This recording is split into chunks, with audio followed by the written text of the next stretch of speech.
It was a warm Friday evening when the first inklings of doubt started to creep into my mind. Lisa had always been a social butterfly, enjoying the company of friends and the occasional night out, but recently her outings had become more frequent, more secretive. She claimed it was just a need to unwind after work, but the nagging feeling in my gut told me otherwise. We'd been married for nearly 2 decades, and though we had our ups and downs, I always believed in the strength of our bond. But lately, something had shifted. She was distant, distracted, and I couldn't shake the feeling that there was more to her sudden change in behavior.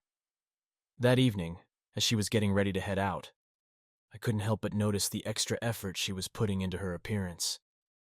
She wore a dress I hadn't seen in years, one that hugged her curves and accentuated her beauty in a way that made my heart ache. She even applied a touch of perfume, a scent that lingered in the air long after she had left the room. "Who are you meeting tonight?" I asked casually, trying to mask my growing suspicion. "Just some friends from work," she replied, her tone light but evasive. "You know how it is, just blowing off some steam." I nodded, forcing a smile. "Sure, have fun." As the door closed behind her, I felt a wave of unease wash over me. I sat down on the couch, trying to focus on the television, but my mind was racing. Every little detail, every unexplained moment from the past few weeks began to piece together into a mosaic of doubt. I remembered the times she came home late, offering vague explanations about staying late at the office. The whispered phone calls she quickly ended when I entered the room. The text messages she guarded so fiercely, always keeping her phone face down on the table. I shook my head, trying to dispel the thoughts. Maybe I was being paranoid. Maybe I was reading too much into things. After all, we'd been through so much together. We had built a life, a family. Trust was the foundation of our marriage, and without it, everything else would crumble. But the seed of suspicion had been planted, and it was growing with every passing moment. I decided to take a walk, hoping the fresh air would clear my mind. As I strolled through the quiet streets of our neighborhood, memories of happier times flooded back. Our wedding day, the birth of our children, the countless moments of joy and laughter we had shared. It all seemed so distant now, overshadowed by this cloud of doubt. When I returned home, the house was still empty. I checked the time. VDJ Lisa had been gone for hours. I tried calling her, but she didn't pick up. Anxiety gnawed at me, and I found myself pacing the living room, waiting for her return. Finally, I heard the sound of her car pulling into the driveway. She walked in, looking tired but cheerful. "Hey," she said, her voice bright. "Sorry I'm late. We lost track of time." "It's okay," I replied, forcing a smile. "Did you have a good time?" "Yeah, it was nice to catch up with everyone," she said, but her eyes avoided mine. That night, as we lay in bed, I couldn't sleep. I stared at the ceiling, my mind a whirlwind of questions and doubts. The familiar sound of Lisa's breathing beside me offered little comfort. I wanted to trust her, to believe in the woman I had loved for so many years, but the nagging suspicion wouldn't let me rest. Over the next few days, I tried to push the doubts aside, focusing on work and our kids, but every time Lisa left the house, the same unease crept back in. I found myself checking her phone when she wasn't around, looking for any sign of infidelity. But there was nothing. VGJ, no suspicious messages, no incriminating photos, just the mundane details of her everyday life. Yet the feeling persisted. I began to notice other signs. VDJ, her increased attention to her appearance, the way she seemed more distant, more guarded. I tried to talk to her about it, but she brushed off my concerns, insisting that everything was fine. One evening, I decided to follow her. It felt wrong, like a betrayal of the trust we had built, but I needed to know. I needed to put my mind at ease. I waited until she left the house, then grabbed my keys and followed her car at a distance. She drove to a part of town we rarely visited, parking in front of a trendy new bar. I watched as she got out, looking around nervously before entering the building. I waited a few minutes, then followed her inside. The place was crowded, dimly lit, with music playing softly in the background. I scanned the room, my heart pounding, until I spotted her at a corner table. She wasn't alone. Sitting across from her was my boss, Richard. They were deep in conversation, their faces close, their expressions intense. I felt a cold chill run down my spine. This wasn't just a friendly chat. There was something more, something intimate in the way they interacted. I slipped out of the bar, my mind reeling. I had my answer, but it was one I wasn't prepared for. Lisa was having an affair, and with my boss, no less. The betrayal cut deep, a knife twisting in my heart. I drove home in a daze, the weight of the revelation pressing down on me. I had suspected, but to see it confirmed was a different kind of pain. I didn't know what to do, how to confront her, how to deal with the reality of her infidelity. As I lay in bed that night, staring at the ceiling once more, I knew that everything had changed. Our marriage, our life together, was built on a foundation that had been shattered. The trust was gone, and with it, the illusion of our perfect life. The suspicion had turned into certainty, and now I had to face the hardest part, VGJ confronting the truth and deciding what to do next. The road ahead was uncertain, filled with pain and difficult choices. But one thing was clear. I couldn't ignore it any longer. The time for suspicion was over. Now, it was time to act. The next morning, I woke up with a heavy heart and a mind clouded with uncertainty. The night before felt like a bad dream, but the harsh reality of it lingered, casting a shadow over everything. Lisa was already up, bustling around the kitchen, her cheerful demeanor in stark contrast to the turmoil inside me. "Morning," she said, flashing me a smile that didn't quite reach her eyes. "Coffee?" "Yeah, thanks," I mumbled, taking a seat at the kitchen table. As she handed me the cup, I forced myself to look at her, searching for any sign of guilt or deceit. But she seemed calm, almost too calm, as if nothing had changed. I sipped my coffee, my mind racing. How could she act so normal? How could she sit across from me, pretending everything was fine when I knew the truth? The anger and betrayal simmered just beneath the surface, but I swallowed it down, determined to gather more evidence before confronting her. Over the next few days, I became a silent observer in my own home. I watched Lisa more closely, paying attention to every detail, every subtle change in her behavior. She continued to go out frequently, always with the same vague excuses about meeting friends or running errands. Each time I felt the knot of suspicion tighten in my chest. One evening while Lisa was out, I decided to take a more drastic step. I went into her closet and began searching through her things, feeling a mix of guilt and desperation. I rifled through her drawers, her jewelry box, and her handbags, looking for anything that might confirm my suspicions. In the bottom of her wardrobe, I found a small locked box. My heart raced as I pried it open with a letter opener. Inside, I found a collection of keepsakes, letters, small gifts, and photos. My hands trembled as I sifted through the contents. Among the items were several handwritten notes, all from Richard. The words on the paper were unmistakable. They spoke of secret meetings, stolen moments, and a love that had grown in the shadows. Each note was a dagger to my heart, confirming what I had already feared. Lisa was having an affair, and it had been going on for months, maybe even longer. I took a deep breath, trying to steady myself. The room felt like it was closing in on me, the weight of the betrayal pressing down. I needed to know more. I needed to confront her, but not without being fully prepared. That night, after Lisa had gone to bed, I stayed up late, formulating a plan. I knew I needed more concrete evidence, something undeniable. I decided to install a small camera in our living room, hidden among the books on the shelf. It felt invasive, but I had to know the full extent of her betrayal. The next day, I went through the motions of our routine, pretending everything was normal. I felt like a stranger in my own home, watching and waiting. When Lisa announced she was going out again that evening, I nodded, masking the turmoil inside. As soon as she left, I checked the camera feed on my phone. Hours passed, and then I saw it. Lisa walked into the living room, followed by Richard. They sat on the couch, talking in hushed tones. His hand reached for hers, and she didn't pull away. The sight of them together, so intimate and comfortable, made my blood boil. I recorded everything, every touch, every whisper, every kiss. It was all there, undeniable proof of her infidelity. My heart ached, but I knew I needed this. I needed to confront her with the truth she could not deny. When Lisa returned home that night, I was ready. I sat at the kitchen table, the camera footage queued up on my phone, She walked in, surprised to see me waiting. "Hey," she said, her smile faltering. "What's up?" "We need to talk," I said, my voice steady despite the storm inside. "Okay," she replied, her eyes narrowing with suspicion as she took a seat across from me. "What about?" I slid my phone across the table, pressing play on the video. As the footage began to play, Lisa's face went pale. She watched in silence, her expression shifting from shock to guilt to anger. "What is this?" she demanded, her voice trembling.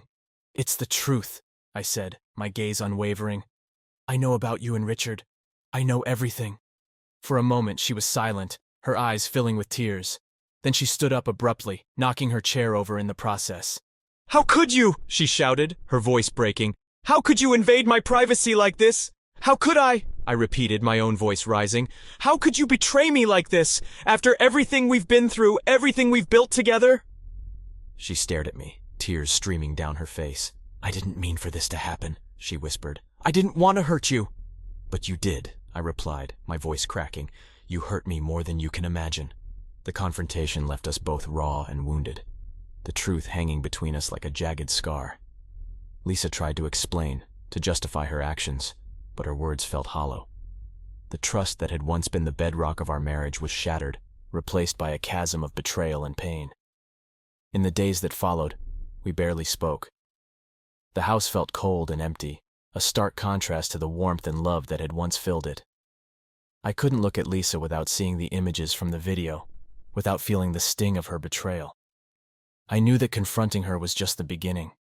There were more difficult conversations to be had, more painful decisions to make, but for now, I needed space. I needed time to process everything, to figure out what to do next. The detection had confirmed my worst fears, but it had also given me a sense of clarity. I knew the truth, and now I had to decide how to move forward. The road ahead was uncertain, but I was determined to find a way through the pain and betrayal, one step at a time. The tension in the house was palpable. Days had passed since I showed Lisa the footage, and every interaction between us was strained, fraught with unspoken words and unhealed wounds. I found it hard to even look at her, the woman I had loved for so long, now a stranger wrapped in deceit. But we couldn't avoid each other forever. We had to confront the reality of what had happened, to decide the future of our marriage. One evening I found her sitting in the living room, staring blankly at the television. I took a deep breath and walked over, turning off the TV. She looked up at me, eyes red and swollen from crying. "We need to talk," I said, my voice steady but firm. She nodded, her expression one of resignation. "I know." I sat down across from her, the weight of the moment pressing down on me. "Why, Lisa? Why did you do it?" She looked away, her fingers nervously twisting a strand of hair. "I don't know. It just happened. I didn't mean for it to go this far." "That's not good enough," I replied, anger flaring up inside me. "You didn't just stumble into an affair. You made a choice over and over again. I was lonely," she said, her voice barely a whisper. "You were always working, always away. And Richard, he was there. He made me feel wanted, needed." "I was working to provide for us, for our family," I shot back. "And instead of talking to me, instead of telling me how you felt, you turned to him." Tears streamed down her face as she looked at me, her eyes filled with regret. "I'm sorry, truly. I know I hurt you. But I didn't know how to fix it. I felt so disconnected from you." The words stung, but they also struck a chord. Had I been so focused on work, on providing, that I had neglected the emotional side of our relationship? Had I missed the signs of her loneliness, her need for connection? "I wish you had talked to me," I said, my voice softer now. "We could have worked through it together." "I was scared," she admitted. "Scared that you wouldn't understand, that you'd think I was ungrateful. And Richard, he was just an escape. I never meant for it to hurt you like this." The anger in me simmered down, replaced by a profound sadness. We were both to blame in a way, but that didn't excuse her betrayal. The damage was done, and we had to figure out how to move forward. "What happens now?" I asked, the question hanging heavily in the air. "I don't know," she said, wiping her tears. "I want to fix this, if we can. I want to try. But I understand if you can't forgive me." Forgiveness. It felt like an impossible task at that moment. The images of her and Richard were seared into my mind, a constant reminder of the betrayal. But beneath the anger and hurt, there was still love. Love for the woman I had married, the mother of my children, the partner I had shared my life with. "I need time," I said finally. "Time to think, to process everything. I can't make any decisions right now." She nodded, her expression one of relief mixed with apprehension. "I understand. Take all the time you need." We agreed to give each other space, to try and find a way to coexist peacefully for the sake of our children. It wasn't easy. Every glance, every word felt loaded with the weight of our situation. But we tried. For them. I spent more time at work, finding solace in the routine and the distraction it provided. My colleagues noticed a change in me, but I kept the details to myself, not ready to share the turmoil of my personal life. At home, Lisa and I maintained a fragile truce. We went through the motions of daily life, but the connection we once had was fractured. I could see the pain in her eyes, the regret. And while part of me wanted to comfort her, to reach out, another part held back, protecting myself from further hurt. One evening, I came home to find her sitting at the kitchen table, a bottle of wine open in front of her. She looked up as I entered, her eyes red and puffy. "Can we talk?" she asked, her voice trembling. I nodded, taking a seat across from her. "What is it?" "I've been seeing a therapist," she said, her words surprising me. "I needed to understand why I did what I did, and how to fix it." "That's good," I said cautiously. "Have you figured anything out?" She sighed, taking a sip of wine. "I realized how much I've taken you for granted, how I've let my own insecurities and fears drive a wedge between us. I know I can undo what I've done, but I'm willing to do whatever it takes to make things right." Her sincerity was palpable, and it stirred something inside me. I wanted to believe her, to believe that we could find a way back to each other. But the pain was still too fresh, the wound too raw. "I appreciate that, Lisa," I said, my voice softening. "But it's going to take time. Trust isn't something that can be rebuilt overnight." "I know," she said, tears welling up again. "But I'm willing to put in the effort if you are." I looked at her, the woman I had loved for so long, now a stranger in many ways. But beneath the hurt and betrayal, there was still a flicker of the love we once shared. It wasn't much, but it was something. "Let's take it one day at a time," I said finally. "We owe it to ourselves and to our children to try." She nodded, a small smile breaking through her tears. One day at a time. The next few weeks were a blur of cautious steps forward and painful reminders of the past. We attended couples therapy together, where we talked about our feelings, our fears, and the mistakes we had made. It was hard facing the reality of our broken relationship, but it was also necessary. Through it all, I kept the camera footage as a reminder of what had happened, a safeguard against the possibility of further deceit. But I also tried to let go, to focus on the present and the potential for healing. There were good days and bad days, moments of connection that gave me hope, and moments of doubt that threatened to pull me back into the abyss. But slowly, cautiously, we began to rebuild. I didn't know if we would ever fully recover, if the trust could ever be completely restored. But I was willing to try, for the sake of our family, for the love that still lingered between us. The confrontation had been painful, but it was also a turning point, a chance to face the truth and decide what kind of future we wanted to create. It wouldn't be easy, and the road ahead was uncertain. But for the first time in a long time, there was a glimmer of hope, a chance to heal, to forgive, and maybe, just maybe, to love again. Despite our attempts at reconciliation, the wound of betrayal festered inside me, refusing to heal. Every therapy session, every heartfelt conversation felt like a bandage on a gaping wound that needed stitches. Lisa's affair with Richard had destroyed something fundamental in me. My trust, my sense of security, and the love I once took for granted were all shattered. I tried to focus on rebuilding, but part of me seethed with anger, craving justice for the pain she had inflicted. It was during one of those dark nights, alone with my thoughts, that the idea of revenge started to take root. Initially, it was just a fleeting fantasy, a way to channel my anger and hurt. But the more I thought about it, the more it appealed to me. If Lisa could betray me so deeply and expect to move on, then perhaps she needed a taste of her own medicine. The plan began to form slowly, meticulously. I would gather all the evidence I had, the videos, the letters, the texts, VDJ, and ensure that everyone who mattered knew the truth. I wasn't just aiming to expose her.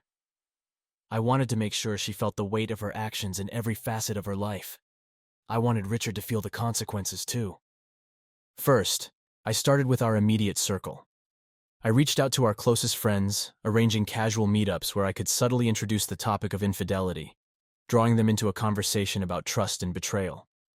I laid the groundwork, planting seeds of doubt about Lisa's fidelity without outright accusing her. I wanted them to piece it together themselves, to see the cracks in her facade. Next, I turned my attention to Richard. I knew exposing him would be tricky, as he held a position of power in our company. But I also knew his reputation relied heavily on the image he projected: VJ professional, ethical, untouchable. I began collecting every interaction he had with Lisa, every meeting, every unexplained absence. I even managed to retrieve a few damning emails from the office server, hinting at their affair in coded language. One Friday evening, I went out with a few colleagues for drinks. The conversation naturally veered toward office gossip, and I saw my opportunity. "Did you hear about Richard?" I said, lowering my voice conspiratorially. "I heard he's been getting a bit too close to one of the staff. Might be some HR issues brewing." Eyebrows shot up, and the curiosity was palpable. I didn't have to say much more. The rumor mill would do the rest. By Monday, the whispers had spread, and Richard's demeanor at the office had noticeably changed.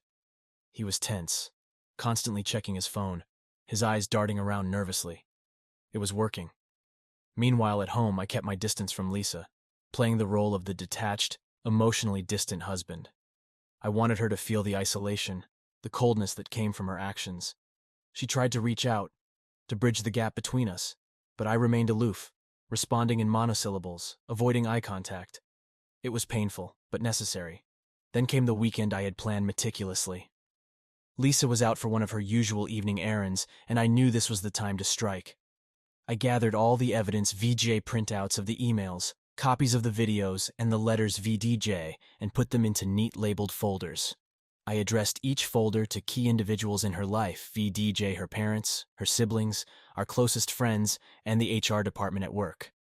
I waited until late at night, ensuring Lisa was asleep, before slipping out of the house to deliver the packages. I felt a mix of guilt and exhilaration, the adrenaline coursing through me as I imagined their reactions upon opening the damning evidence. By dawn, all the packages were delivered, and I returned home, slipping into bed beside her, my heart pounding with anticipation. The next morning, the fallout began. Lisa's phone started buzzing incessantly with calls and messages. I watched as her face went pale, her hands trembling as she read through the texts. "What is this?" she demanded, holding up one of the emails I had printed. "Evidence," I replied calmly, not meeting her eyes. "Evidence of your betrayal." She looked at me, her eyes wide with shock and disbelief.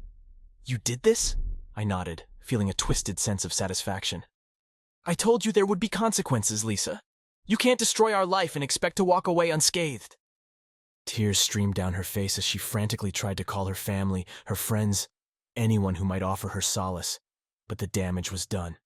Her parents disowned her, her siblings berated her, and our friends distanced themselves, unable to look past the betrayal. At work, the atmosphere was tense. Richard was called into a meeting with HR, and the scandal quickly became the talk of the office. His once untouchable reputation was now marred, and he found himself facing disciplinary action, possibly even termination. In the midst of the chaos, I felt a perverse sense of justice. Lisa had hurt me deeply, but now she was feeling a fraction of that pain.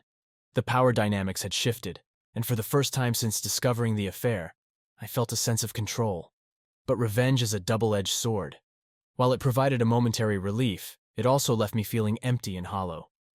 The satisfaction of seeing Lisa and Richard suffer was fleeting, and it didn't heal the wounds they had inflicted. Instead, it opened new ones, filled with bitterness and regret. One evening, as I sat alone in the living room, the weight of my actions hit me. I had become someone I didn't recognize, someone driven by anger and hurt, willing to destroy others to alleviate my own pain. And in doing so, I had also hurt myself. Lisa walked in, her her eyes red and swollen from crying.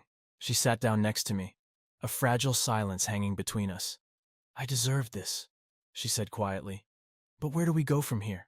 I looked at her, the woman I had once loved so deeply, now a broken reflection of that love. "I don't know," I admitted, "but we can't keep hurting each other. This cycle of pain has to stop." She nodded, her expression one of weary resignation. "I want to try and make things right if you'll let me, but I understand if you can't." I sighed, feeling the weight of the decision before me. Revenge had given me a sense of justice, but it hadn't brought me peace. And maybe, just maybe, the path to healing lay in forgiveness, not vengeance. "I don't know if I can ever fully forgive you," I said, my voice trembling. "But I'm willing to try for the sake of our children, for the sake of what we once had." She reached out, her hand trembling as it touched mine. "One day at a time?" "One day at a time," I agreed, feeling a flicker of hope amidst the darkness. And so, we began the long, arduous journey towards healing. It wasn't easy, and the scars of betrayal and revenge lingered, but we were determined to find a way forward. Together we faced the consequences of our actions, and slowly, cautiously, we began to rebuild what had been broken. As Lisa and I attempted to navigate the turbulent waters of reconciliation, the reality of our fractured relationship became more apparent. The hurt and betrayal were too deep to simply mend with time and effort. Our attempts to rebuild were met with constant reminders of the past, and the emotional wounds refused to heal. One evening, after a particularly difficult therapy session, I found myself sitting alone in my car, parked outside our house. The weight of the decision I had been avoiding pressed down on me. The cycle of pain and mistrust was taking its toll, not just on us, but on our children as well. They could sense the tension, the strained smiles, and the forced conversations. It wasn't fair to them. It wasn't fair to any of us. The next day, I contacted a lawyer. I needed to know my options, to understand the legal ramifications of a divorce.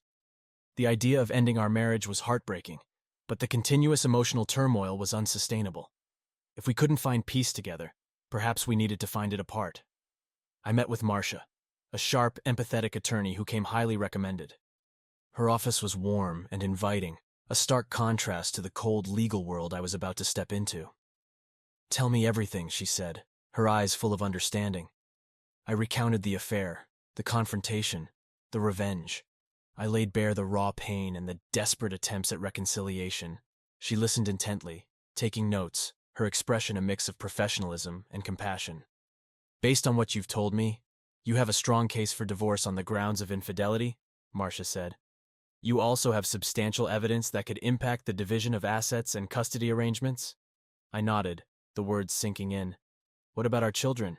I don't want them to suffer more than they already have."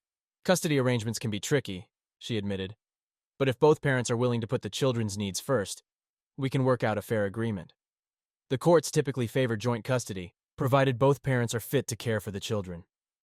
We spent the next hour discussing the logistics VJ property division, alimony, custody. It was overwhelming, but also necessary. I needed to be prepared for the next step, whatever that might be. After our meeting, I went home and found Lisa in the kitchen preparing dinner. She looked up as I entered, her face a mask of worry and hope. "How was your day?" she asked, trying to sound casual. "I saw a lawyer," I said bluntly. Her face fell and she turned away, gripping the counter for support. "I see. We need to talk about our future, Lisa. This isn't working. The kids are suffering. We're suffering. Maybe the best thing for all of us is to end this, legally and cleanly." Tears welled up in her eyes, but she nodded. "I understand. I don't want to hurt you anymore. If this is what you think is best, then I won't fight it." The following weeks were a blur of paperwork and difficult conversations. We sat down with Marcia, going over the details of the divorce agreement. Lisa was cooperative, agreeing to a fair division of assets and joint custody of the children. There were tears, arguments, and moments of profound sadness. But there was also a sense of relief, of finally taking steps towards a resolution. Our children took the news hard. We sat them down together, explaining that we loved them very much, and that the divorce was not their fault. Nathan, our eldest, was especially angry, feeling betrayed by both of us. Emily, our youngest, was more confused than anything, struggling to understand why her family was falling apart. "I know this is hard," I told them, my voice breaking. "But your mom and I will always love you. We will always be here for you. This doesn't change that." The days that followed were challenging. We had to adjust to a new normal, navigating the complexities of co-parenting while living separate lives. Lisa moved into a small apartment nearby, and we set up a schedule for the children, ensuring they spent time with both of us. Throughout the process, Marcia was a constant source of support, guiding us through the legal maze and helping us reach a fair settlement. The divorce was finalized faster than I expected, and as I signed the final papers, I felt a mix of relief and sorrow. This wasn't the life I had envisioned, but it was a necessary step towards healing. The day the divorce was finalized, I stood outside the courthouse, the crisp autumn air filling my lungs. I felt a strange sense of freedom, but also an overwhelming sadness. The chapter of my life with Lisa was over, and I had to face the reality of starting anew. Lisa and I maintained a civil relationship for the sake of our children. We attended school events together, celebrated birthdays, and tried to create a sense of stability amidst the chaos. It wasn't easy, but it was important for Nathan and Emily to see that we could still function as a family, even if we were no longer married. Over time, the bitterness and anger began to fade. Therapy helped, as did focusing on my own well-being. I took up new hobbies, reconnected with old friends, and began to rebuild my life piece by piece. The process was slow, but each small step forward felt like a victory. One evening, as I sat in my new apartment, I received a message from Lisa. She wanted to talk, to apologize once more for the pain she had caused. We met at a coffee shop, a neutral ground where we could speak openly without the weight of our past hanging over us. "I'm sorry," she said, tears in her eyes. "I'm so sorry for everything. I know I can't undo the past, but I want you to know that I regret it all." I nodded, feeling a mix of emotions. "I know, and I forgive you, Lisa. For my own sake, I need to let go of the anger. We both made mistakes. We both need to move on." We sat in silence for a while, sipping our coffee, the weight of our shared history heavy between us. It was a moment of closure, a final step in the process of healing. As I left the coffee shop, I felt a sense of peace. The legal battles were over, the emotional wounds were beginning to heal, and the future, though uncertain, felt full of possibilities. It was time to look forward, to embrace the new beginning that lay ahead. And so, I walked into the future with a lighter heart, ready to face whatever came next. The past was behind me, the pain and betrayal a distant memory. It was time to live again, to find happiness on my own terms. The journey had been long and painful, but it had also made me stronger, more resilient. And for that, I was grateful. The months following the finalization of the divorce were a period of adjustment and growth. Nathan and Emily were gradually settling into the new routine, and I focused on building a stable, loving environment for them. The house, once a place of tension and unresolved conflict, was becoming a haven of peace and comfort. I embraced my role as a single father, dedicating myself to my children's well-being. We developed new traditions, from movie nights to weekend hikes, creating memories that helped us heal. The kids started to smile more, their laughter filling the house with a warmth I hadn't felt in a long time. One Saturday morning, I decided to take Nathan and Emily to a nearby park. We spent the day playing frisbee, exploring the trails, and sharing a picnic under the shade of a sprawling oak tree. As I watched them run around, carefree and happy, I felt a deep sense of contentment. Despite the challenges we had faced, we were finding our way forward, one step at a time. My own journey of healing and self-discovery was also progressing. I reconnected with old friends, joined a local gym, and even signed up for a photography class, a hobby I had always been interested in but never pursued. These activities helped me reclaim my identity, separate from the roles of husband and father. One evening, after the kids were in bed, I sat on the porch, sipping a cup of tea and reflecting on the past year. The pain and betrayal had been overwhelming, but they had also taught me valuable lessons about resilience, forgiveness, and the importance of self-care. I had come a long way, and though the scars remained, they no longer defined me. During this time, I had been cautiously exploring the idea of dating again. It felt daunting, stepping back into the world of romance after so many years. but I knew it was a necessary part of moving on. Encouraged by friends and family, I created a profile on a dating app, keeping my expectations low and my heart open to new possibilities.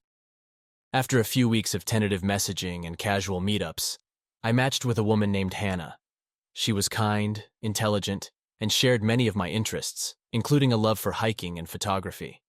Our conversations flowed easily, and there was a genuine connection that felt both exciting and comforting. Our first date was a simple dinner at a cozy Italian restaurant. I was nervous, but Hannah's warm smile and easygoing nature quickly put me at ease. We talked about our lives, our experiences, and our hopes for the future. It felt refreshing to share my story with someone new, someone who had no ties to the pain of the past. As the evening progressed, I realized how much I had missed this VDJ, connecting with someone on a deeper level, feeling that spark of attraction and curiosity. By the time we said goodnight, I knew I wanted to see her again. Over the next few months, Hannah and I grew closer. We spent weekends hiking, exploring new places, and indulging in our shared love of photography. She met Nathan and Emily, and they took to her immediately, their laughter and smiles a testament to how far we had come as a family. Hannah's presence brought a new light into our lives.